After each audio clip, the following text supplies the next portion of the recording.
Revelation chapter 2. మనకు జ్ఞానం నిమిత్తము ప్రకటన గ్రంథము 2వ అధ్యాయం చెప్తున్నాను. We'll read from verse 1 to verse 11 alternatively. 1 నుంచి 11 వరకు మార్చి చదువుతున్నాము. Revelation chapter 2. ప్రకటన గ్రంథము 2వ అధ్యాయం Verse 1 to verse 11. 1 నుంచి 11 వరకు. To the angel of the church in Ephesus write, these are the words of him who holds the 7 stars in his right hand and walks among the 7 golden lampstands. నీ క్రియలను నీ కష్టములను నీ సహనమును నేనెరుగుదును. నీవు దుష్టులను సహింపలేనివి. అపోస్తలుల వారిని తాము అపోస్తలుమని చెప్పుకున్న వారిని పరీక్షించి వారు అబద్ధికులని నీవు కనుగొంటివనియు. You have persevered and have not endured hardships for my name and have not grown weary. అయినను మొదలు చెప్పిన ప్రేమను నీవు వదిలితివని నేను నీ మీద తప్పు ఒకటి మోపవలసి ఉన్నది. Verse 5. Remember the height from which you have fallen. Repent and do the things you did at first. If you do not repent, I will come to you and remove your lampstand from its place. అయితే నీలో ఉన్నది నీ పురాతన క్రియలు నీవు ద్వేషించుచున్నావు. నేను కూడా వీటిని ద్వేషించుచున్నాను. He who has an ear, let him hear what the Spirit says to the churches. To him who overcomes, I will give the right to eat from the tree of life, which is in the paradise of God. ఊరలో ఉన్న సంఘపు దూతకు ఇలాగు వ్రాయము. మొదటివాడు భయపడేవాడై ఉండి మృతుడై మరలా బ్రతికినవాడు చెప్పు సంగతి ఏమనగా, I know your afflictions and your poverty, yet you are rich. I know the slander of those who say they are Jews and are not, but are a synagogue of Satan. ఇదిగో నేను శోధింపబడుటకు అపవాదం కంటే కొందరిని చెరలో వేయకపోతున్నాడు. 10 దినములు శ్రమ కలుగును. మరణము వరకు నమ్మకముగా ఉండును. He who has an ear, let him hear what the Spirit says to the churches. He who overcomes will not be hurt at all by the second death. Shall we look to the Lord in prayer? ప్రార్థనలో దేవుని వెతుకుతాం. Loving Heavenly Father, we thank you for the words that we read just now. Thank you, Lord, for everyone gathered in this hall. We pray even as we meditate upon these words, you speak to us. And Lord, you speak to us according to the needs of our life. We offer this prayer in Jesus' name. Amen. There are, in chapter 2 and chapter 3, there are messages to 7 churches. ఇక్కడ 2వ అధ్యాయం 3వ వచనంలో 7 సంఘముల నిమిత్తము ఇక్కడ వర్తమానం ఉన్నది. We have read 2 of them. మనం ఇప్పుడు 2 విషయాలు చదువుతున్నాం. If you see at the end of the message, మీరు వర్తమానం చివరికి కనుక వచ్చినట్లయితే verse 7 and verse 11, 7, 11 వచనాలు చూసినట్లయితే it says like that, he who has an ear, let him hear. ఆయన ఏమని చెప్తున్నాడంటే చెవి గలవాడు వినును గాక అని. So, what God says is, I will keep on speaking. You don't shut off your ears. దేవుడు ఏమని చెప్తున్నాడంటే నేను మాట్లాడుతూనే ఉంటాను, మీ యొక్క చెవులను మూసుకోమాకండి అని చెప్తున్నాడు. That's the first thing he says. అది మొట్టమొదటి మాట ఆయన And చెప్తున్నాడు. the second thing he says, what the Spirit says to the churches. రెండో మాట ఆయన ఏమని చెప్తున్నాడంటే ఆత్మ సంగములతో చెప్పుచున్న మాట. He is not talking to the world, the people of the world. He is talking to the people of the church. ఆయన ప్రపంచంలో ఉన్నటువంటి ప్రజలతో మాట్లాడట్లేదు కానీ సంఘములో ఉన్నటువంటి వాళ్ళతో మాట్లాడుతూ ఉన్నాడు. 2 Corinthians chapter 5 2 కొరింథీయులకు రాసిన పత్రిక 5వ అధ్యాయం and verse 10. 10వ వచనము. 2 Corinthians 2 కొరింథీయులకు రాసిన పత్రిక 5వ అధ్యాయము and verse 10. 10వ వచనము. All of us will read together. అందరం కలిసి చదువుకోబోతున్నాం. ఎందుకనగా తాను జరిగించిన క్రియలు అవి మంచివైనను సరే చెడ్డవైనను సరే దేవునితో జరిగించిన వాటి ఫలమును ప్రతి వాడును పొందినట్లు మనమందరమును క్రీస్తు న్యాయపీఠం ఎదుట ప్రత్యక్షము కావలేను. Now, Paul is talking to the Corinthian church. పౌలు ఇక్కడ కొరింథీ సంఘంతో మాట్లాడుతూ ఉన్నాడు. He's not talking to the people of the world. అక్కడ ప్రపంచంలో ఉన్నటువంటి ప్రజలతో మాట్లాడట్లేదు. He says we all must appear before the judgment seat of Christ. ఆయన ఏమని చెప్తున్నాడంటే క్రీస్తు యొక్క న్యాయపీఠం ఎదుట మనం ప్రత్యక్షము కావాలని చెప్పి చెప్తూ ఉన్నాడు. What for? ఎందుకోసం? ఎంత నిమిత్తము? He says what is done while he was on the body. మీరు దేహముగా ఉన్నప్పుడు శరీరముగా ఉన్నప్పుడు మీరు ఏదైతే క్రియలు చేసి ఉన్నారో దాని నిమిత్తము అని చెప్తూ ఉన్నాడు. Now, so it talks about the judgment of those who believe in Jesus Christ. ఎవరైతే ప్రభువైన క్రీస్తు వారిని అంగీకరించి ఆయన నమ్మకించి ఉన్నారో వారి గురించినటువంటి న్యాయం గురించి మాట్లాడుతూ ఉన్నాడు. In the Bible, from the beginning to the end, these thoughts run. ఈ యొక్క బైబిల్ గ్రంథంలో మొదటి నుండి చివరి వరకు ఈ యొక్క మాటలు రాయబడుతూ వచ్చినాయి. You see, when the children of Israel were in Egypt, మనం చూస్తున్నాం ఇశ్రాయేలు ప్రజలు ఎప్పుడైతే ఐగుప్తు దేశంలో ఉండి ఉన్నారో God sent Moses to bring them out of Egypt. వారిని ఐగుప్తు దేశం నుంచి బయటకు తీసుకురావడానికి మోషేను దేవుడు పంపించి ఉన్నారు. There are a lot of things are written in the Bible about that. ఆ విషయం నిమిత్తం బైబిల్ గ్రంథంలో చాలా విషయాలు రాయబడి ఉన్నాయి. They explain what happens to us today in the spiritual realm. వారు ఆత్మీయ జీవితంలో ఇప్పుడు ఈ పరిస్థితిలో ఏమి జరుగుతుందన్న విషయాన్ని చెప్పి ఉన్నారు. God, to bring out the Israelites, brought plagues on the people of Egypt. ఇశ్రాయేలు ప్రజలు ఐగుప్తులో నుంచి బయటకు తీసుకురావడానికి ఐగుప్తు దేశంలో ఉన్నటువంటి ప్రజల మీదకి ఆయన తెగుళ్లను తీసుకుని వచ్చి ఉన్నారు. How many plagues he brought? ఎన్ని తెగుళ్లను ఆయన తీసుకుని వచ్చారు? 10 తెగుళ్లను. First 9 plagues are one type. The 10th plague is a different type. మొదటి 9 తెగుళ్లనే ఒక రకానికి సంబంధించినవి, ఆఖరిదైనటువంటి 10వ మరి ఒక రకానికి సంబంధించినది. The first 9 plagues were for the Egyptians. మొదటి 9 తెగుళ్ళు అనేవి ఐగుప్తీయులకు సంబంధించినవి. But the 10th plague, 10వ తెగులు మాత్రం is for all who live in Egypt. ఐగుప్తు దేశంలో నివసించుచున్నటువంటి ప్రతి ఒక్కరికి సంబంధించినది అది. Turn to Exodus chapter 11. తిప్పండి నిర్గమాకాండము 11వ అధ్యాయము Verse 5. 5వ వచనము. Every firstborn son in Egypt will die, from the firstborn son of the Pharaoh who sits on the throne to the firstborn son of the slave girl who is at a handmill, and all the firstborn of cattle as well will die. అప్పుడు సింహాసనం మీద కూర్చున్న ఫరో తొలిపిల్ల మొదలుకొని తిరగలే విసురు దాని తొలిపిల్ల వరకు ఐగుప్తు దేశమందలి తొలిపిల్లందరూ చచ్చెదరు, జంతువుల్లోనూ తొలిపిల్లలన్నీ చచ్చును. Understand this very clearly. ఇది చాలా జాగ్రత్తగా అర్థం చేసుకోండి. 10th plague, 10వ తెగులు. 9th plague he showed through Moses. మోషే ద్వారా 9 తెగులు చూపించి ఉన్నాడు. And the Egyptians were scared now. ఐగుప్తీయులందరూ కూడా భయంతో వణుకుతూ ఉన్నారు. He says, I am bringing one more plague. ఆయన చెప్తున్నాడు, మరి ఒక తెగులు నేను తీసుకుని వస్తాను. Pharaoh will let you go. Pharaoh will let you go. ఫరో మిమ్మల్ని అక్కడి నుంచి పంపిస్తాడు ఇప్పుడు అని. Now what is that plague? ఆ యొక్క తెగులు ఏంటి ఇప్పుడు? Every firstborn in Egypt will die. ఐగుప్తు దేశంలో ఉన్నటువంటి ప్రతి తొలిచూలు చనిపోతాడు. God did not say every firstborn of the Egyptian will die. No. He said those who live in Egypt will die. ఆయన చెప్పి ఉన్నాడు, ఐగుప్తు దేశంలో నివసించినటువంటి ప్రతి ఒక్క తొలిచూలు చనిపోతాడు అని చెప్పి ఉన్నాడు. He said from the firstborn son of the Pharaoh. అక్కడ ఫరో ఉన్నటువంటి తొలిపిల్ల దగ్గర నుంచి, Pharaoh is an Egyptian. ఫరో ఐగుప్తు దేశస్థుడు. To the firstborn son of whom? Slave girl. Who is the slave there in Egypt? Israelite. అక్కడ మొదటి తొలిచూలు అయినటువంటి దాసి యొక్క కుమారుడు కూడా చనిపోతాడని చెప్పి ఉన్నాడు. దాసి అంటే ఎవరంటే ఇశ్రాయేలీయులు. Get this correct.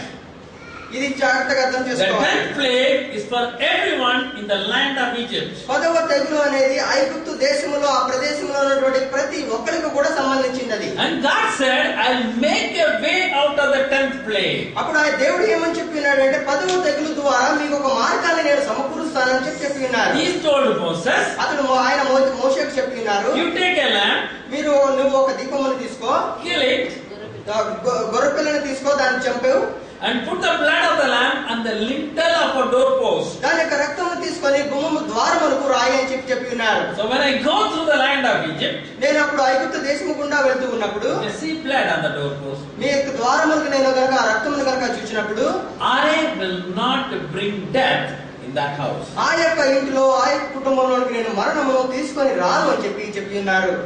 That is salvation. అదే రక్షణ. The judgment for the salvation is for all people in the world. ఇక్కడ రక్షణ గురించినటువంటి న్యాయం అనేది ప్రపంచంలో లోకమున ప్రతి ఒక్కరికి సంబంధించినది. No man can escape that. దాని నుంచి ఎవరు కూడా తప్పించుకోలేరు. Now that's what the Lord God told Moses. అదే దేవుడైనటువంటి దేవుడు మోషేకు చెప్పి ఉన్నాడు. So when you come out of Egypt, what are you supposed to do? మీరు ఇప్పుడు ఐగుప్తు దేశం నుంచి బయటకు వచ్చిన తర్వాత మీరు ఏం చేయాలి మరి? Now let's turn to Exodus chapter 12. ఇప్పుడు నిర్గమకాండం 12వ అధ్యాయం. See what God talks about. ఇక్కడ చూడండి దేవుడు దేని గురించి మాట్లాడుతూ ఉన్నారు. Verse 19. 19వ వచనము. For Exodus 12:19, for 7 days no yeast is to be found in your houses. Whoever eats anything with yeast in it must be cut off from the community of Israel, whether he is an alien or native born. 7 దినములు మీ ఇంట్లో పొంగిన దేనిని ఉండకూడదు. పులిసిన దానిని తినువాడు అన్యుడే గాని దేశములో పుట్టినవాడే గాని ఇశ్రాయేలు సమాజంలో నుండక కొట్టివేయబడును. I bring on you a judgment. మీకు మీ మీద ఒక న్యాయాన్ని నేను తీసుకుని వస్తాను. If you see the blood on the doorpost, I will not bring judgment on your house. మీ యొక్క ద్వారం తలుపు మీద నేను ఎప్పుడైతే ఆ రక్తపు మరక చూస్తానో మీ యొక్క ఇంటిని నేను ముట్టకుండా ఉంటానని చెప్పి That is salvation. అదే రక్షణ అంటే. And when they came out of Egypt, వారు ఎప్పుడైతే ఐగుప్తు దేశం నుంచి బయటకు వచ్చారో they are going on a long journey. వారు ఇప్పుడు చాలా పెద్ద ప్రయాణం చేయబోతున్నారు. They are carrying all the food stuff. వారికి ఉన్నటువంటి ఆ తినే బండారాలన్నీ తీసుకుని వెళ్తూ ఉన్నారు. Idli maav, dosa maav, and also for roti. Everything dosa is రోటి ready. అన్ని కూడా తీసుకుని వెళ్తూ ఉన్నారు. What happens to the idli maav and dosa maav? Have you ever tried it? మీరు ఎప్పుడైనా తిన్నారా ఇవన్నీ కూడా? When you take interest in what the ladies do at home, మామూలుగా స్త్రీలు ఇంటి దగ్గర ఏం చేస్తుంటారు? when we buy the batter, no? Dosa batter. మామూలుగా బయటికి వెళ్ళి దొరికేటటువంటి దోశ పిండి కొనుక్కుంటాం. You make dosa immediately. దాంతో మీరు వెంటనే దోశ వేస్తాం. It's nice. అది బాగుంటుందా? Some dosa maav batter is left out. ఇంకా కొంత పిండి మిగిలిపోయి ఉంటుంది. What do you do with that if you want to use it tomorrow? మిగిలిన పిండిని ఏం చేస్తారు తర్వాత రోజు ఉపయోగించుకోవాలంటే? Fridge le. Why you fridge? దాన్ని తీసుకెళ్ళి ఫ్రిడ్జ్ లో పెడతాం. ఎందుకని ఫ్రిడ్జ్ లో పెడతాం? It will not ferment. అది పులియకుండా ఉంటుందని చెప్పి. It will not ferment. అది పులియదు. So when you go on a journey, మీరు ప్రయాణమే వెళ్తూ ఉన్నప్పుడు whatever maav, that batter you take is going to ferment. మీరు తీసుకున్నప్పుడు ఏ పిండి అయినా కూడా అది పులిసిపోతుంది. Think of that. And God here says, Moses, from your house, when you step out of Egypt, remove the yeast from you. Nothing should be fermented. అక్కడ దేవుడు అదే రీతిగా మోషేకు చెప్తూ ఉన్నాడు, మీరు ఎప్పుడైతే ఐగుప్తు దేశం నుంచి బయటకు వస్తారో మీలో ఉన్నటువంటి ఆ పులిసిన దాన్ని తీసివేయండి అని చెప్తూ వచ్చాడు. If you don't remove the yeast, what happens to the man? ఆ పులిసిన దాన్ని తీసుకువేయకపోతే మనుషుడికి ఏం జరుగుతుంది? I will cut off from Israel దేశం నుంచి వాళ్ళని తీసివేస్తానని చెప్పాడు. another judgment. ఇంకొక తీర్పు. First judgment, మొదటి తీర్పు ఏంటంటే, I will bring death if you don't see blood. నేను మీ ఇంటి ద్వారం మీద రక్తం మరక చూడకపోతే మీ ఇంటికి నేను మరణాన్ని తీసుకువస్తానని మొదటి. Second judgment, రెండవ తీర్పు ఏంటంటే, if I see yeast in you, I will take you out of Israel. మీలో కనుక పులిసిన దాన్ని నేను చూస్తే కనుక మీలో నుంచి ఇశ్రాయేలు నుంచి మిమ్మల్ని కొట్టివేస్తానని చెప్పి ఉన్నాడు. Two types of judgment. రెండు రకాలైనటువంటి తీర్పులు ఇవి. When you come to the New Testament, మీరు కనుక కొత్త నిబంధనకు వచ్చినట్లయితే you find two judgments. మీరు కూడా రెండు తీర్పులు The గమనిస్తారు. judgment at the great white throne. తెల్లనటువంటి ఆ సింహాసనం మీద ఉన్నటువంటి మొదటి తీర్పు. We are not going to talk about it today. ఈ రోజు నా విషయం గురించి నేను మాట్లాడాలి. That is the throne. God is going to judge whether you put the blood on the lintel or not. అక్కడ సింహాసనం అనేది ఒకటి ఉంది. అక్కడ నుంచి దేవుడు అందరికి కూడా తీర్పు తీర్చబోతూ ఉన్నాడు. We'll ask you one question. ఆయన మిమ్మల్ని ఒక ప్రశ్న అడుగుతారు. When you lived on the earth, did you confess to Jesus Christ? Did you accept Jesus? Is your name written in the book of life? మీరు భూమి మీద ఉన్నప్పుడు నీ ప్రభువైన యేసుక్రీస్తు వారిని అంగీకరించి ఉన్నావా? నీ యొక్క నామము, నీ యొక్క పేరు అనేది జీవ గ్రంథంలో రాయబడి ఉన్నదా లేదా అన్న ప్రశ్న మిమ్మల్ని అడుగుతారు ఆయన. Whosoever name is not written in the book of life will be thrown into the lake of fire. జీవ గ్రంథంలో ఎవరి పేరైతే రాయి లేకుండా ఉంటుందో వారిని తీసుకువెళ్లి అగ్ని గంధకంలో వేస్తాడు ఆయన. That is death. అదే మరణము.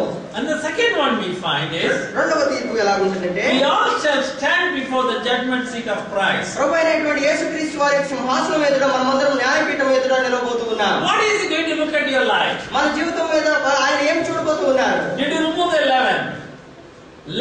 The yeast. ఆ యొక్క పులిసిన దాన్ని తీసేసి Your life should be unleavened life. నీ జీవితం అనేది పులి లేనిదిగా ఉండాలి.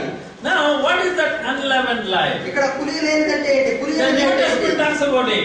ఇక్కడ కొత్త నిబంధన దాని గురించి It మాట్లాడుతుంది. says the leaven is wickedness, the leaven is malice. ఇక్కడ కొత్త నిబంధన గ్రంథం ఏమని చెప్తుందంటే పులిసిందంటే దుష్టత్వము అని చెప్తూ ఉంది. When you accept Jesus Christ, ఎప్పుడైతే ప్రభువైన యేసుక్రీస్తు వారిని అంగీకరిస్తారో you are expected to remove evil from your life. మీ యొక్క జీవితంలో నుంచి దుష్టత్వమును మీరు తీసివేయాల్సిన వారుగా ఉన్నారు. So when he comes back, ఆయన మీ జీవితంలోకి వచ్చినప్పుడు he will bring his children alive. ఆయన తిరిగి ఈ లోకములకు వచ్చినప్పుడు ఆయన బిడ్డలను ఆయన మళ్ళా జీవము తీసుకుని వస్తారు. That we call as a rapture. అదే మనము కొనుక్కోబడతా అని చెప్తాం. They will stand before the judgment seat of Christ. వారు ప్రభువైన యేసుక్రీస్తు వారి యొక్క న్యాయపీఠం ఎదుట నిలబడతారు. And you will see, you will measure how much leaven you have got. అప్పుడు ఆయన చూస్తాడు నీకు ఎంత పులిసింది ఉందో నీలో చూస్తాడు ఆయన కొలుస్తాడు. 5%. 5% 5% ఉందా? 10%. 10% ఉందా? 95%. 95% ఉందా? So some people will have 100%. కొంతమందికి 100% కూడా ఉంటుంది. All those who are that one, you will remove them out of Israel. వారందరినీ కూడా ఇశ్రాయేలీయుల దగ్గర నుంచి కొట్టివేస్తాడు ఆయన. Those who do not have leaven, ఎవరికైతే ఆ పులిసినది లేదో, he will say to him that overcometh. ఆయనతో చెప్తాడు జయించిన వాడు ఇతను అని చెప్పి. 7 times he speaks in Revelation to him that overcometh. 7 సార్లు ప్రకటన గ్రంథంలో ఆయన చెప్పినాడు జయించిన వాడు అని చెప్పి. What is overcoming? జయించడం అంటే ఏంటి అర్థం? The removal of the leaven out of your houses is me overcoming. యొక్క ఇంటిలో నుంచి ఆ పులిసిన దాన్ని తీసివేయడమే జయించడం అంటే. And to him that overcometh, ఎవరైతే జయిస్తారో he talks about what he will do. తర్వాత అతడు ఏం చేస్తాడు అన్న విషయాన్ని కూడా ఆయన చెప్తూ ఉన్నాడు. You know, when Jesus Christ comes, ఎప్పుడైనా ప్రభువైన యేసుక్రీస్తు వారి లోకమునకు we have వచ్చినప్పుడు seen it some months before. Some months before we have seen it, we have studied it.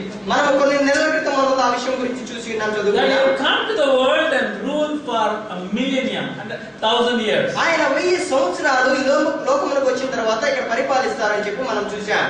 When he comes to rule, ఆయన పరిపాలనకు వచ్చినప్పుడు we have only the king, Jesus Christ. మనము ప్రభువైన యేసుక్రీస్తు వారికి రాజులుగా ఉంటాం. He needs lot of other people to rule in the world. Lot of people to rule in the world. ఈ లోకంలో ఎంతో మంది పరిపాలించే వాళ్ళు ఉంటారు. And he will take it from his children, those who are overcomers. ఎవరైతే జయిస్తారో వారి నుంచి ఆయన ఎన్నుకుంటాడు. We are going to see today, ఈ రోజు మనం ఏం చూడబోతున్నామంటే in the light of this, ఈ యొక్క వాక్య వెలుగులో what he said to the first church. మొట్టమొదటి సంఘానికి ఆయన ఏం చెప్పి ఉన్నాడు. Verse 7, Revelation chapter 2 verse 7. ప్రకటన గ్రంథము 2వ అధ్యాయం 7వ వచనము. He who, go ahead. He who has an ear, let him hear. The Spirit says to the church, to him who overcomes, I will give the right to eat from the tree of life, which is in the paradise of God. What will he do to the overcomer? ఎవరైతే జయిస్తారో వారిని ఏం చేస్తాడు ఆయన? I will give the right to eat from the tree of life. దేవుని పరదేశంలో ఉన్నటువంటి జీవ వృక్ష ఫలమును భుజించడానికి ఆయన అవకాశం ఇస్తారు. What is this tree of life? ఈ జీవ వృక్షము ఫలములు అంటే ఏంటి? Where do you find it? ఎక్కడ మీరు దాన్ని కనుగొంటారు? We find it in the Garden of Eden. ఏదెను వనములో దాన్ని మీరు కనుగొంటారు. There is the tree of life. అక్కడ జీవ వృక్షం అనేది ఉన్నది. Let's turn to Revelation chapter 2. చెప్పండి ప్రకటన గ్రంథము 2వ అధ్యాయం. Genesis, very sorry. Genesis chapter 2. ఆది కాండము 2వ అధ్యాయం. Genesis chapter 2. We see here what God is saying. Verse 7. చూద్దాము 7వ వచనం. Just a minute. We will read from that. Verse 4. This is the account of the heavens and the earth when they were created, when the Lord God made the earth and the heavens. Verse 4. 4వ వచనం. దేవుడైన యెహోవా భూమిని ఆకాశమును చేసిన దినమందు భూమి ఆకాశములు సృజించబడినప్పుడు వాటి ఉత్పత్తి క్రమం ఇదే. Verse 9. 9వ వచనము. And the Lord God made all kinds of trees grow out of ground, trees that were pleasing to the eye and good for food. In the middle of the garden were the tree of life and the tree of knowledge of good and evil. మరియు దేవుడైన యెహోవా చూపునకు రమ్యమైనదియు ఆహారమునకు మంచిదియునైన ప్రతి వృక్షమును ఆ తోట మధ్యను జీవ వృక్షమును మంచి చెడులు తెలియనిచ్చు వృక్షమును నేల నుండి మొలిపించెను. In verse 9 it says God created trees, and what kind of trees were there? 9వ వచనంలో దేవుడు ఎటువంటి వృక్షమును ఆయన సృజించి ఉన్నారో చెప్తూ ఉన్నాడు. Pleasing to the eye, ఆయన యొక్క కంటికి రమ్యమైనదిగా చూపుకు రమ్యమైనదిగా ఉన్నటువంటి good for food. అదే విధంగా ఆహారములకు మంచిది అయినటువంటి Each one was different. ప్రతి ఒక్క చెట్టు కూడా డిఫరెంట్ గా ఉంది అక్కడ. So you can eat plantain, banana from a plantain tree. అక్కడ వృక్షం నుంచి మీరు అరటికాయలు కూడా తినవచ్చు. Mango from a mango tree. అదే విధంగా మామిడి చెట్టు నుంచి మీరు మామిడికాయలు తినవచ్చు. Each one was looking nice. ప్రతి చెట్టు కూడా చాలా మంచిదిగా కనబడుతుంది. You remember what Satan said? అప్పుడు సాతాను ఏం చెప్తుందో తెలుసా మీకు? Brother and sister, all the are not looking good. Only one tree is looking good. సహోదరి, ఇక్కడ ఉన్న చెట్లు ఏవి కూడా మంచిగా కనపడలేదు, రమ్యంగా కనపడలేదు, కానీ ఒక్క చెట్టు రమ్యంగా కనపడుతుంది. All the trees are bad. You see only one tree. That's what he said. Nah. Then Eve looked at it and said, it was good to look at, good to eat. ఆ చెట్లన్నీ కూడా ఏమి అన్ని చెట్టు ఒక్క చెట్టు రమ్యంగా కనపడుతుంది అని చెప్పింది. When God made everything good, ఎప్పుడైతే దేవుడు అన్ని కూడా మంచిదిగా చేసి Satan comes to say, no. Only one thing. సాతాను వచ్చి చెప్తుంది ఒక్కటే మంచిగా కనపడుతుంది అని చెప్పి. So you find he put in the garden a tree of life. అక్కడ దేవుడు ఆ తోటలో జీవవృక్షమును పెట్టి ఉన్నారు. Satan did not tell Eve to eat from the tree of life. సాతాను ఆవకు వచ్చి ఆ జీవవృక్ష ఫలమును తినమని చెప్పలేదు. Now the tree of life was there. జీవవృక్ష ఫలం అనేది అక్కడ ఉన్నది. What was Adam's job? ఆదాము చేయవలసినటువంటి పని ఏంటి అక్కడ? Genesis chapter 1. ఆదికాండము 1వ అధ్యాయం verse 28. 28వ వచనం. God blessed them and said to them, be fruitful and increase in number, fill the earth and subdue it, rule over the fish of the sea, birds of the air, over every living creature that moves on the ground. దేవుడు వారిని ఆశీర్వదించిన ఎట్లనగా మీరు ఫలించి అభివృద్ధి పొంది విస్తరించి భూమిని నిండించి దాన్ని లోపరుచుకునండి, సముద్రపు చేపలను ఆకాశ పక్షులను భూమి మీద ప్రాకు ప్రతి జీవిని ఏలుడని దేవుడు వారితో చెప్పాను. God made the man and woman the ruler of the earth. దేవుడు మరి స్త్రీని పురుషుని సృజించి ప్రపంచం లోకమంతటికి కూడా పరిపాలించే వాళ్ళుగా I want you to చేశాడు. understand this. ఈ విషయాన్ని మీరు అర్థం When చేసుకోవాలనుకుంటున్నారు. God created you, దేవుడు ఎప్పుడైతే మిమ్మల్ని సృజించి ఉన్నారో He created you to be the ruler of this earth. ఈ యొక్క భూమికి మిమ్మల్ని పరిపాలకుడుగా దేవుడు మిమ్మల్ని సృజించి ఉన్నారు. And along with that creation, ఆ సృష్టితో కాకుండా He put a tree of life. అక్కడ జీవ వృక్షమును కూడా దేవుడు ఉంచి ఉన్నారు. Now, when Adam and Eve sinned, ఎప్పుడైతే ఆదాము అవ్వ పాపం చేసి ఉన్నారో what happened? ఏం జరిగింది? God did not do anything to the garden అక్కడ దేవుడు ఏదైనా వాళ్ళకి ఏమీ చేయలేదు, కానీ except only one thing. ఒక్కటే ఆయన చేసి ఉన్నారు. He said, I will not let mankind come near the tree of life. ఆయన ఏం చెప్పినారంటే జీవ వృక్ష ఫలములకు ఏ మనుషుడు కూడా రాకుండా చూస్తానని చెప్పి God gave the authority to mankind to rule the earth. భూమి మొత్తాన్ని కూడా పరిపాలించడానికి ఉన్నటువంటి ఆధిక్యతను మనుషుడికి దేవుడు ఇచ్చి ఉన్నారు. When he sinned, he lost it to Satan. ఎప్పుడైతే మనుషుడు పాపం చేసి ఉన్నాడో అక్కడ దాన్ని ఆయన కోల్పోయాడు. Remember when we read in Matthew and Luke's Gospel, Satan comes to Jesus and he says, I have the power over the earth. గుర్తుంచుకున్నారా మీరు? మన మత్తయి సువార్త, లూకా సువార్తలు చదువుతున్నప్పుడు సాతాను ప్రభువు యేసయ్య దగ్గరికి వచ్చి చెప్తుంది, నాకు భూమి అంతా కూడా నాకు అధికారం ఉన్నదని చెప్పి. God removes the tree of life from being used by man. దేవుడు ఆ జీవ వృక్షంను మనుషుడు ఉపయోగించకుండా దాన్ని తీసివేసి ఉన్నాడు. That's how he ends in Genesis. అదే అక్కడ ఆదికాండం ముగించబడుతున్నాడు. When he comes back in Revelation, ఎప్పుడైతే ఆయన ప్రకటన గ్రంథంకి వచ్చి ఉన్నాడో you think, when does it come back? చూడండి, ఆయన ఎప్పుడు మరలా ఈ విషయం అనేది అక్కడ ఎలాగ వచ్చిందో. To him that overcometh, ఎవరైతే జయిస్తారో the mankind becomes again the ruler of the earth. మనిషి జాతి మొత్తము కూడా తర్వాత మళ్ళీ ఆ జీవ వృక్షమునకు మళ్ళీ అధికారం పొందుకుంటారు. Not all the men, అందరు మనుషులు కాదు, not all the believers, అందరు విశ్వాసులు కాదు, only those who are overcomers. ఎవరైతే జయిస్తారో వాళ్ళే. God brings back the tree of life. దేవుడు మరలా జీవ వృక్ష ఫలమును జీవ వృక్షాన్ని తీసుకొచ్చేవాడు. The tree of life is connected with authority and ruling of the earth. జీవ వృక్షం అనేది భూమిని పరిపాలించడానికి అధికారములకు సంబంధించినదిగా ఉన్నది. And Adam lost it in the Garden of Eden. ఆదాము ఎప్పుడైతే ఆ ఏదెను వనంలో దాన్ని కోల్పోయి ఉన్నాడో, And the same thing comes back in the book of Revelation. అదే జీవ వృక్షం అనేది ప్రకటన గ్రంథంలో మరలా తీసుకుని రాబడుతూ ఉన్నది. And this is something connected with authority and ruling of the whole earth. ఈ యొక్క జీవ వృక్షం అనేది భూమి అంతటి మీద కూడా పరిపాలన లేదా అధికారములకు సంబంధించినదిగా ఉన్నది. Now what is this tree of life? ఇప్పుడు ఈ జీవ వృక్షం అంటే ఏంటి అసలు? Does the Bible speak about it? Bible గ్రంథం దాని గురించి మాట్లాడుతుందా?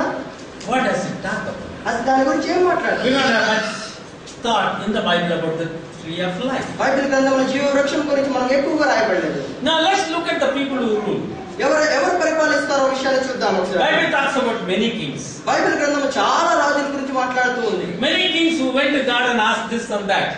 చాలా మంది రాజులు దేవుడి దగ్గరికి వెళ్ళి అది ఇది అడిగిన వాళ్ళు ఉన్నారు. God will come and tell the kings, come and tell me what you want. దేవుడు రాజుల దగ్గరికి వచ్చి మీకు ఏం కావాలో అడగండి అన్నారు. There was one king ఒక్క రాజు ఉన్నాడు who asked God something which God was very much pleased. దేవుడు ఎంతో సంతోషించినటువంటి ఒక విషయాన్ని ఒక రాజు అడిగి ఉన్నాడు దేవుడు. God said, you do not ask anything for yourself. దేవుడు అడిగినాడు, నీకు నిమిత్తముగా నువ్వు ఏమి అడగట్లేదేంటి You do అన్నాడు. not ask riches. నువ్వు ఆ ధనమునేం అడగట్లేదేంటి? You ask something to rule and I will give you. నువ్వు పరిపాలించడానికి కావాల్సింది నువ్వు అడిగావు, నేను దాన్ని నీకు ఇస్తున్నాను అని Who is the man? చెప్పాను. ఎవరు ఆ మనుషుడు? ఆ రాజు ఎవరు? సొలొమోను. What did he ask? ఏమడిగాడు Solomon? Wisdom. జ్ఞానమును అడిగినాడు. Solomon said, if I have to rule, I need wisdom and understanding. సొలొమోను అడిగినాడు, నేను పరిపాలించాలంటే నాకు జ్ఞానము తెలివి కావాలి అని చెప్పన్నాడు. We are getting some connection with the tree of life. ఇప్పుడు మన జీవ వృక్షానికి మనకు ఒక సంబంధాన్ని చూస్తూ ఉన్నాం. మనం ఇప్పుడు Wisdom and understanding. జ్ఞానము అర్థం చేసుకోవటం. Between Genesis and Revelation, ఆది కాండము నుంచి ప్రకటన గ్రంథం వరకు there are 4 verses which talk about tree of life. జీవ వృక్షం గురించి మాట్లాడే 4 వచనాలు ఉన్నాయి.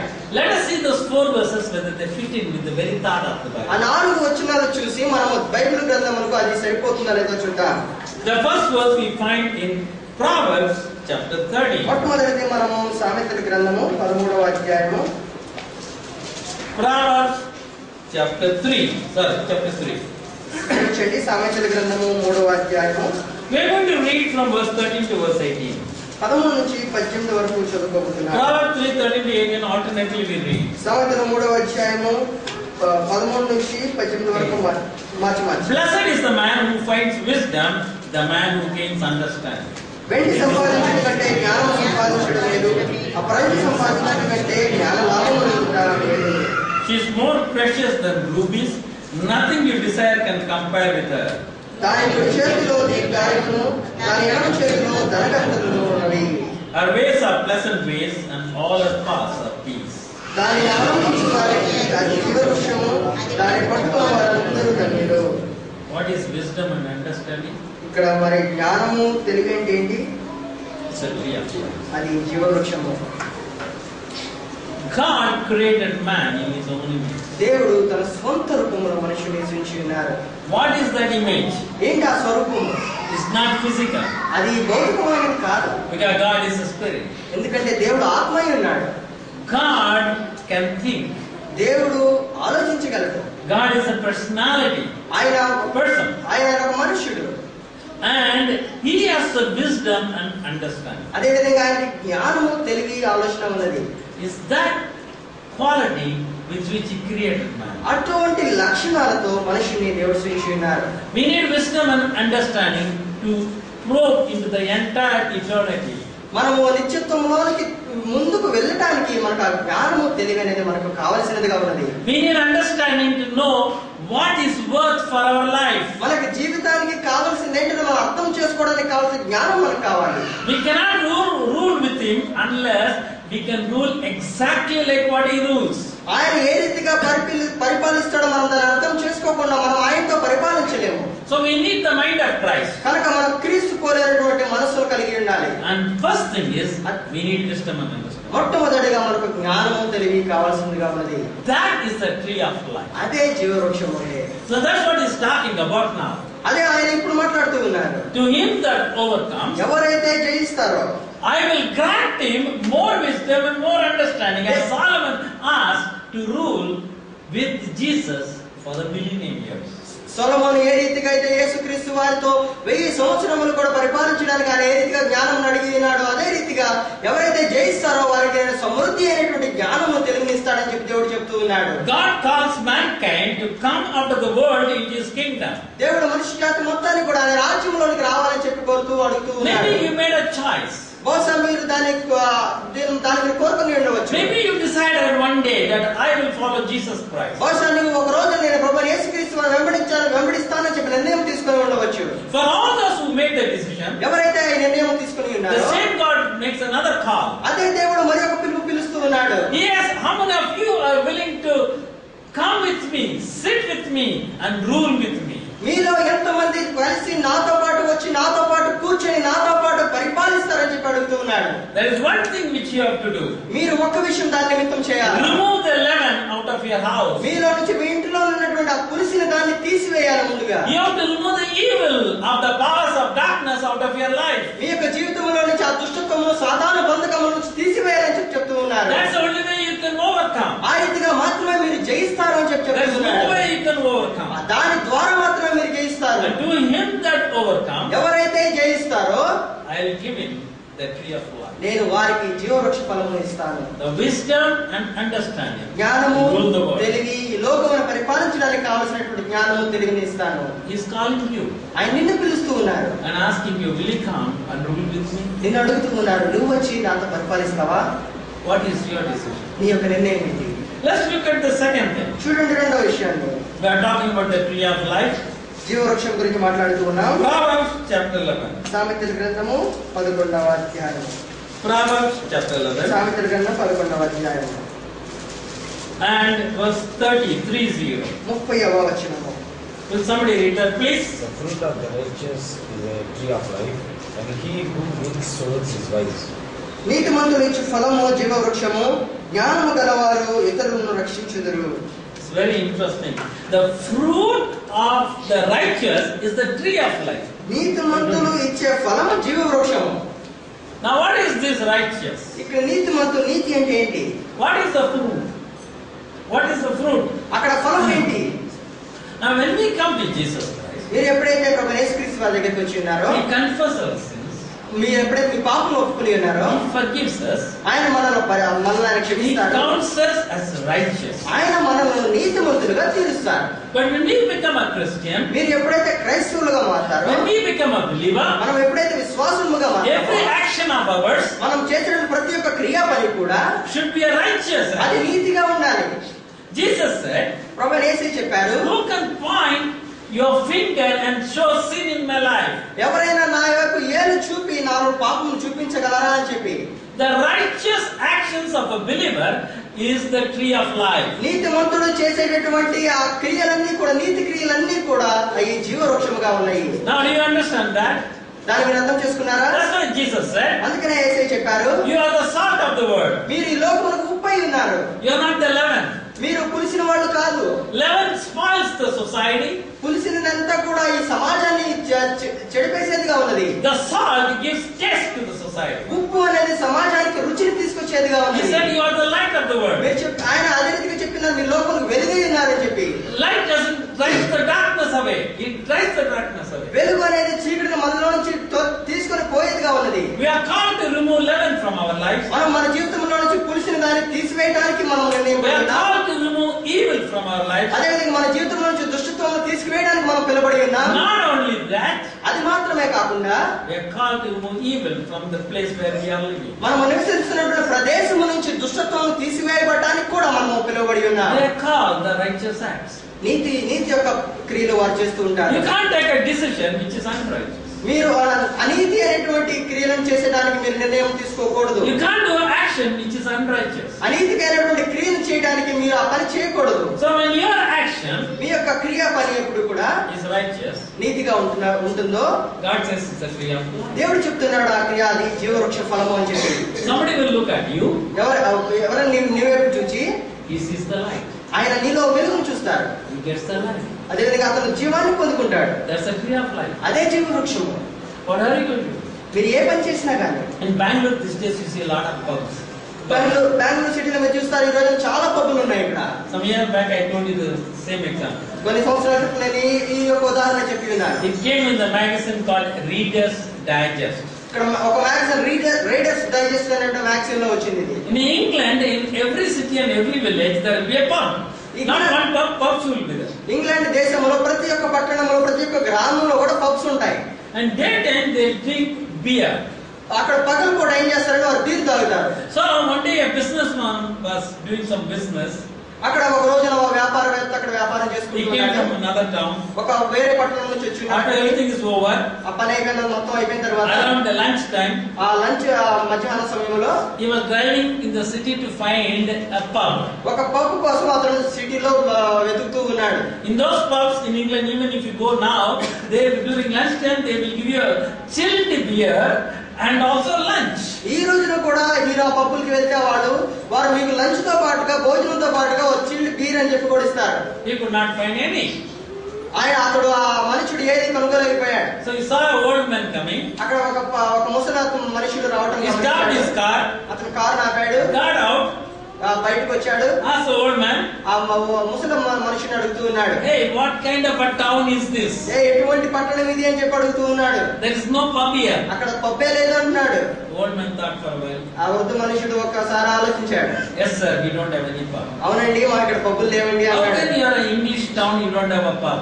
ఏ రీతిగా మీరు ఇంగ్లీష్ టౌన్ గా ఉండి పబ్బులు లేకుండా ఉన్నారన్నాడు. Sir, we used to have a lot of pubs here. మాకు ఇక్కడ చాలా పబ్బులు ఉండేయండి ఇంతకు ముందు అన్నారు ఆయన. 200 years back. 200 సంవత్సరాల క్రితం చాలా ఉండేయండి. One fellow by name John Wesley came here, sir. John Wesley అనే ఒక మనిషి ఇక్కడికి వచ్చి ఉన్నాడు. That fellow was standing in the street here. ఇక్కడ ఈ పట్టణంలో అక్కడ నుంచి ఉన్నాడు ఒకసారి. And he was speaking a gospel. అక్కడ ఆయన సువార్తను ప్రకటిస్తూ వచ్చాడు. And all the pubs closed. ఆ పబ్బులన్నీ కూడా మూసేశారు. ఇంకా After 200 years also it is closed. 200 సంవత్సరాలు అయిపోయినా కానీ ఇంకా మూసేసి ఉన్నాయి. There was one man. ఒక్క మనుషుడే. He was light of the world. ఆయన లోకముకు వెలుగుగా ఉంటున్నాడు. He was salt of the world. ఆయన లోకముకు ఉప్పుగా ఉన్నాడు. He drove out the evil from the society. ఆ యొక్క సమాజంలో నుంచి దుష్టత్వం ఆయన తీసివేసి ఉన్నాడు. The righteous acts of a believer is a tree of life. విశ్వాసి చేసేటువంటి నీతి క్రియలే జీవ వృక్ష ఫలములు. Let's go to the third one. చూడండి మూడవ విషయాన్ని. Proverbs chapter 13 సామెతల గ్రంథము 13వ అధ్యాయము and verse 12. 12వ వచనము. Will somebody read Proverbs 13 and verse 12, please? No deferred makes the heart sick, but a longing fulfilled is a tree of life. కోరిక సఫలం కాకుండా చేత బలించను సిద్ధించిన మనోవాంఛ జీవవృక్షము.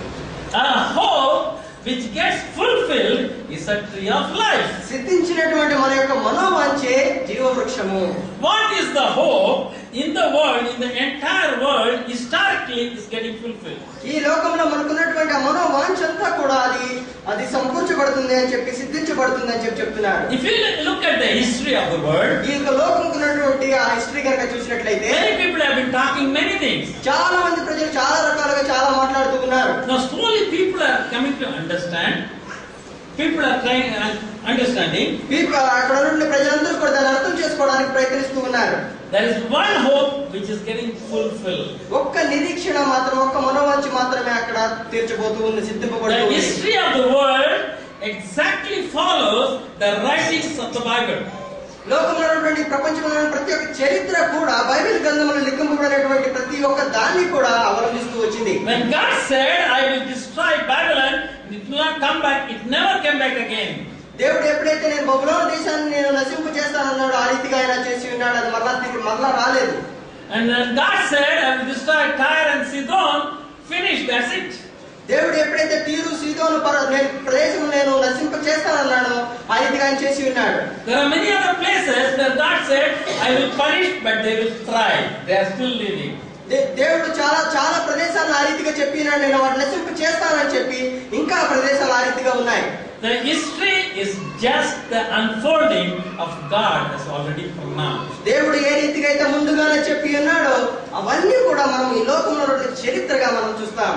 In the God's word, దేవుని యొక్క వాక్యంలో in the book of Ezekiel, Ezekiel గ్రంథంలో he talks about Israel. ఆయన ఇశ్రాయేలు దేశం గురించి మాట్లాడుతూ వచ్చాడు. He said, I will drive you out of this land when you sin against me. నా ఎదుట మీరు ఎప్పుడైతే పాపము చేస్తారో అప్పుడు మిమ్మల్ని ఈ ప్రదేశం నుంచి మిమ్మల్ని వెళ్ళగొడతానని చెప్పి ఆయన చెప్పాడు. We read in the Old Testament that God drove out the Israelites out of the land of Canaan. మీరు చూస్తారు పాత నిబంధన గ్రంథంలో దేవుడు ఇశ్రాయేలు ప్రజలను కానాను దేశం నుంచి వెళ్ళగొట్టి ఉన్నాడు. Then he says in Ezekiel, Ezekiel గ్రంథంలో ఆయన చెప్పినప్పుడు, when you are driven out, మీరు ఎప్పుడైతే వెళ్ళగొట్టబడతారో because your neighbors were laughing at you, నీ యొక్క పక్కనున్న వారు నీ వైపు నవ్వుతూ ఉంటారో, I will make this land desolate. Desolate, nothing will grow in there. ఆ యొక్క ప్రదేశంలో మీరు వెళ్ళగొట్టడం ద్వారా ఆ యొక్క ప్రదేశం నిర్మానుష్యంగా చేస్తానని చెప్పి ఉన్నాడు. 2000 years it was under the Palestine. 2000 సంవత్సరాలు అది ఆ రీతిగా ఉంది అక్కడ. You didn't get anything, literally anything out of that into the world. ఆ ప్రదేశంలో నుంచి మీకు ఏది కూడా పొందుకోలేరు ఇంకా. Then God's word says in Ezekiel, Ezekiel గ్రంథంలో దేవుని యొక్క వాక్యం చెప్తుంది, when I bring my children back into the land of Israel, నేను ఇశ్రాయేలు దేశంలోకి నా యొక్క బిడ్డను మరలా నేను తీసుకుని వచ్చినప్పుడు I will touch the land. నేను ఆ యొక్క ప్రదేశంలో ముట్టుతాను. And your fruit will flood the world. మీ యొక్క ఫలం అనేది ప్రపంచం అంతా కూడా వ్యాపిస్తుంది. You go to Europe today, ఐరోపా దేశంలోకి వెళ్ళండి. go to any market, A market కైనా వెళ్ళండి. pick up a fruit, అక్కడ ఒక ఫలం తీసుకోండి. The orange, the lemon, whatever it is, a produce of Israel. ఏ యొక్క ఫలం తీసుకున్నా కానీ దాని మీద రాసిపడి ఉంటుంది ఇశ్రాయేలు దేశం నుంచి వచ్చింది. Now historically people are looking at it. చరిత్ర అంతా కూడా ప్రజలందరూ కూడా దాని How come a land which did not produce anything for the 2000 years, it is recorded by people also, nothing grows here, suddenly it is a land of fruits. 2000 సంవత్సరాల వరకు ఏ ఫలం కూడా ఇవ్వనటువంటి ప్రదేశం ప్రజలందరూ కూడా దాన్ని ముందుగా గుర్తించి ఉన్నారు. అటువంటి 2000 సంవత్సరాలు కూడా ఇవ్వనటువంటి ప్రదేశం ఏ రీతిగా ఇన్ని ఫలాలు ఇస్తుందన్నది ఆశ్చర్యం ప్రజలందరికీ కూడా. ఇప్పుడు It is a hope. అదే నిరీక్షణ మనోవాంఛ అక్కడ సిద్ధింపబడింది. And the hope of the living God becomes your hope. సజీవమైనటువంటి దేవుని యొక్క నిరీక్షణ మీ యొక్క మనోవాంఛ మీ యొక్క నిరీక్షణ అవుతుందో It becomes a tree of life. అది జీవవృక్షంగా మారుతుంది. That is the tree of life. అదే జీవవృక్షం అంటే. So what have we seen on the tree of life? కనుక ఆ జీవవృక్షం మీద మనం ఏం First చూస్తున్నాం? thing is wisdom and understanding. మొట్టమొదటి జ్ఞానము తెలివి అని చెప్పి, Second thing is the acts of righteousness. రెండవది నీతిమంతుల యొక్క క్రియలు, Third is the hope which is fulfilled. మూడవది సిద్ధింపబడినటువంటి మనోవాంఛ. Now come to Proverbs chapter 15. చూడండి సామెతల గ్రంథము 15వ అధ్యాయం Verse 4. Will somebody read that please? 4వ వచనం. Healing the tree of life, but the deceitful temptations is free. A time that brings healing is a tree of life. సాత్వికమైనటువంటి నాలుక జీవవృక్షము. Very interesting. చాలా మంచి మాట ఇది. When you read James chapter 3, మీరు యాకోబు రాసిన పత్రిక 3వ అధ్యాయం చదివినప్పుడు you can read the first 12 verses. మీరు మొదటి 12 వచనాలు చదువుకోవచ్చు. You know what James says in the New Testament? నూతన నిబంధన గ్రంథంలో యాకోబు ఏం చెప్తున్నాడో తెలుసా? You are literally controlled by your tongue. మీ యొక్క నాలుక చేత మీరు జీవింపబడుతూ ఉన్నారని చెప్పి ఉన్నాడు. That's what he's talking about there. అదే ఆ విషయం గురించి ఆయన అక్కడ మాట్లాడాడు.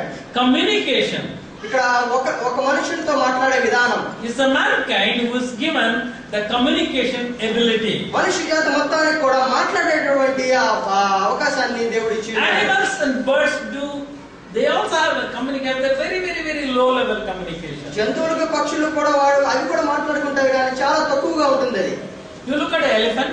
మీరు ఒక ఏనుగుని చూడండి. A big fellow. చాలా పెద్దగా ఉంటుంది. When two elephants walk into Mysore, everybody is scared. రెండు ఏనుగుల మైసూరులో రోడ్డు మీద నడుస్తూ అందరూ కూడా భయపడిపోయారు. Is the elephant life in the beginning of Genesis and now after so many thousands of years anywhere different? Is the same. ఆది కాండంలో ఉన్నటువంటి ఆ ఏనుగుకు ఇప్పుడు ఉన్నటువంటి ఏనుగుకి ఏదైనా తేడా ఉందా? Is the same. రెండు ఒకటే. But the man's life, కానీ మనుషుడి యొక్క జీవితం is different. మారింది. We lived outside in the forest. మనము ఆ అరణ్యానికి బయట నివసించాం. Then a tent. తర్వాత ఒక గుడారం వేసుకున్నాం. Then a house. తర్వాత ఒక ఇల్లు కట్టుకున్నాం. Then an apartment. తర్వాత ఒక పెద్ద అపార్ట్మెంట్ వేసాం. Changes are coming. తర్వాత మార్పులనే వస్తూ ఉన్నాయి. ఇంకా Only mankind does the change. మనుషుడే మారుతూ ఉన్నాడు. Why doesn't do the animals do the change? మరి ఆ జంతువులు ఎందుకు మారట్లేదు? They are the same forever. No change in animals. మరి ఎప్పుడు కూడా ఒకే రీతిగా ఉంటున్నాయి. అందులో మార్పు అనేది జంతువుల్లో. They cannot communicate. అవి మాట్లాడుతూనే ఒకదాని. We make the change because we are able to communicate with each other our ideas. మనం ఒకరితో ఒకరు మన యొక్క ఆలోచనలు పంచుకుంటూ ఉన్నాము కాబట్టి మనం మారిపోతూ ఉన్నాం. So we call it progress. కనుక మనం దాన్ని ఏమంటారు? అభివృద్ధి చెందుతూ We అనుకుంటున్నాం. call it developing. మనం దాన్ని అభివృద్ధి చెందుతున్నాం But wait a అనుకుంటున్నాం. minute. You know what God says? ఒక విషయం జ్ఞాపకం ఉంచుకోండి. దేవుడు ఏం చెప్తున్నాడంటే Watch out your tongue. Watch out what you communicate. మీరు ఏం మాట్లాడుతున్నారు దానికి జాగ్రత్తగా ఉండండి. మీ నాలుగు విషయం మీరు జాగ్రత్తగా ఉండండి అని చెప్తూ ఉన్నారు. Learn to communicate properly. జాగ్రత్తగా మాట్లాడే విషయం నేర్చుకోండి అని చెప్తూ ఉన్నారు. James chapter 3. యాకోబు రాసిన పత్రిక 3వ అధ్యాయం. And James talks in depth in the New Testament. అదే విధంగా యాకోబు నూతన నిబంధన గ్రంథంలో ఏమైనా మాట్లాడుతున్నాడంటే And he says, verse 7 and verse 8. 7-8 వచనాల్లో All kinds of animals, birds, reptiles and creatures of the sea are being tamed and have been tamed by man. మృగ పక్షి సర్ప జలచరములో ప్రతి జాతియు నరజాతి సాధుక జాలను సాధు ఆయన గాని. So God told man, go and rule over the entire earth. కనుక దేవుడు మనుషుడికి చెప్పి ఉన్నాడు, వెళ్ళి ఈ లోకములను ప్రతి ఒక్క దాన్ని కూడా పాలించండి అని చెప్పి. So man is able to tame even an elephant. కాబట్టి మనుషుడు ఆ ఏనుగును కూడా పరిపాలించుకోగలుగుతూ ఉన్నాడు. He tells the elephant to dance, the elephant will dance for you. ఆ ఏనుగుని అక్కడ డాన్స్ చేయమని చెప్తే ఏనుగు అక్కడ డాన్స్ చేస్తున్నది. Man tames a tiger. అదే విధంగా మనుషుడు అక్కడ పులిని కూడా ఆయన కంట్రోల్ చేయగలుగుతూ So he ఉన్నాడు. is becoming an overcomer. కాబట్టి అక్కడ జంతువులన్నిటి మీద కూడా జయించగలుగుతున్నాడు. But if you want to be really an overcomer, to sit with Jesus Christ, కానీ నువ్వు ప్రభువైన యేసుక్రీస్తు వారి పక్కన కూర్చునేటటువంటి నిజమైనటువంటి జయించేవాడుగా ఉండాలనుకుంటే there's one thing you have to learn to take. నువ్వు ఒక్కదాన్ని చదువు చేయవలసిన విషయమై ఉన్నావు. James chapter 3 verse 8. యాకోబు రాసిన పత్రిక 3వ అధ్యాయం 8వ వచనము. But no man can tame the tongue. ఏ నరుడును నాలుకను సాధు చేయలేనడు. Nobody knows how to, they'll say how to train a dog. You go to the shop and ask how to train a dog. The book is there, sir. Please take it. మీరు ఒక shop కి వెళ్ళి కుక్కని ఏ రీతిగా train చేయాలని అడగండి, వాళ్ళు చెప్తారు ఇదిగో పుస్తకం ఉందండి నేను చదవండి అని చెప్పిస్తారు. You go to internet. మీరు ఇంటర్నెట్ కి వెళ్ళి Google you type how to train a dog. You'll get lot of articles. Google లోకి వెళ్ళి కుక్కని ఏ రీతిగా ట్రైన్ చేయాలని చెప్పి అక్కడ టైప్ చేయండి, మీకు చాలా లింక్స్ వస్తాయి. How to train an elephant. ఏనుగుని ఏ రీతిగా ట్రైన్ చేయాలి, సాధువు చేయాలని చెప్పి టైప్ చేయండి, అన్ని వస్తాయి. How to train a dog. ఏ రీతిగా నాలుకని సాధువు చేయాలి Nobody knows. ఎవరికి తెలియదు. That's what the overcomer, he says, you must learn to tame and train your tongue. కనుక మీ యొక్క నాలుకను సాధువు చేస్తాం అనే విషయాన్ని మీరు నేర్చుకోవాలి అని చెప్పి చెప్తూ ఉన్నారు. That is the tree of life. అదే జీవవృక్ష ఫలము. So we see the tree of life మీరు జీవవృక్షాన్ని చూసినప్పుడు in the Garden of Eden. ఏదైనా వనంలో It was there.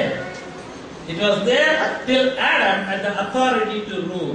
అది ఆదాము ఉన్నంత వరకు కూడా ఆయన దాన్ని పరిపాలించిన నిమిత్తం అక్కడే ఉన్నది. When he lost the authority, ఎప్పుడైతే అధికారాన్ని ఆదాము కోల్పోయి ఉన్నాడు, God guarded it and made sure that no man can come near it. దేవుడు దాన్ని కావలి కాస్తూ ఏ మనుషుడు కూడా అక్కడికి రాకుండా చూసి ఉన్నాడు. Then he sent his son Jesus Christ to the world తర్వాత ప్రభువైన యేసుక్రీస్తు వారైన ఆయన కుమారుని ఈ లోకములో so that we can experience salvation. ఆ రీతిగా మనం ఆ రక్షణ అనుభవాన్ని మనం అనుభవించలాగున And to all the believers who have experienced salvation, ఎవరైతే ఏ విశ్వాసులైతే ఆ రక్షణ అనుభవాన్ని పొందుకొని he ఉన్నారో gives a card. వారందరినీ కూడా ఆయన పిలుస్తూ ఉన్నాడు. My son, my daughter, నా కుమారుడా, నా కుమార్తె, will you remove the leaven from your life? నీ యొక్క జీవితంలో నుంచి నువ్వు పులిసిన దానిని తీసివేస్తావా? Will you remove the evil of the powers of darkness from your life? నీ యొక్క జీవితంలో నుంచి దుష్టత్వమును సాతాను బంధకాలను తీసివేస్తావా? It's my desire that you should be the salt of the earth. ఈ లోకమునకు ఉప్పుగా ఉంటానని చెప్పి నువ్వు నిర్ణయం తీసుకుంటావా? It's my desire you should be the light of the world. నీవు ఈ లోకమునకు వెలుగుగా ఉండడం అనేది నా యొక్క కోరిక ఉన్నది. And those who have done it, ఎవరైతే ఈ విషయాలన్నీ చేస్తారో, Jesus says, యేసు చెప్తున్నారు, when they stand before the judgment seat of Jesus Christ, ప్రభువైన యేసుక్రీస్తు వారి యొక్క న్యాయపీఠం ఎదుట వారు నిలబడినప్పుడు, ప్రత్యక్షమైనప్పుడు, well done, my son. నా కుమారుడు బలాలను నా కుమారుడు అని చెప్పి చెప్తాడు ఆయన. Well done, my daughter. నా కుమార్తె అని చెప్పి చెప్తాడు ఆయన. You are an overcomer. నీవు జయించావు. I will grant you to eat from the tree of life. జీవవృక్ష ఫలములు తినడానికి నీకు ఇప్పుడు అవకాశం ఇస్తానని చెప్పి, Come, you will sit with me and rule for 1,000 years. వచ్చి నాతో పాటు కూర్చొని 1000 సంవత్సరాలు పరిపాలించు రా అని చెప్పి ఆయన చెప్తారు. On the day when we all stand before him, మనమందరం కూడా ఒక రోజున ఆయన నిలబడినప్పుడు, in the judgment seat of Christ, ఆయన ప్రభువైన యేసుక్రీస్తు వారికి న్యాయపీఠం ఎదుట what will be your judgment? నీ యొక్క తీర్పు, నీ యొక్క న్యాయం ఎత్తిపడుతుంది. Therefore, he set a table in presence of our enemies, అందుకనే మన శత్రువుల ఎదుట ఆయన మనకు బలను సిద్ధపరిచి ఉన్నాడు. and he said, you gather around my table. అదే రీతిగా ఆయన చెప్పినాడు, నా బల చుట్టూ మీరు చేరండి. Then he said, I give you an opportunity. అదే రీతిగా మీకు అవకాశం ఇస్తానని కూడా చెప్పినాడు. As you gather around my table, మీరు నా బల చుట్టూ చేరవచ్చినప్పుడు examine your life. మిమ్మల్ని మీ యొక్క జీవితాన్ని పరీక్షించుకోండి. An opportunity to set things right. మీ విషయాలన్నీ కూడా సరి చేసుకోవడానికి మీకు ఇవ్వబడిన అవకాశం అదని చెప్పారు. An opportunity to become an overcomer. మీరు జయించడానికి మీకు అవకాశం అది అని చెప్పారు. Come, let us be thankful to the Lord and gather around the table. రండి, దేవునికి వందనాలు స్తుతులు చెల్లిస్తూ దేవుని యొక్క బల చుట్టూ చేరుదాం.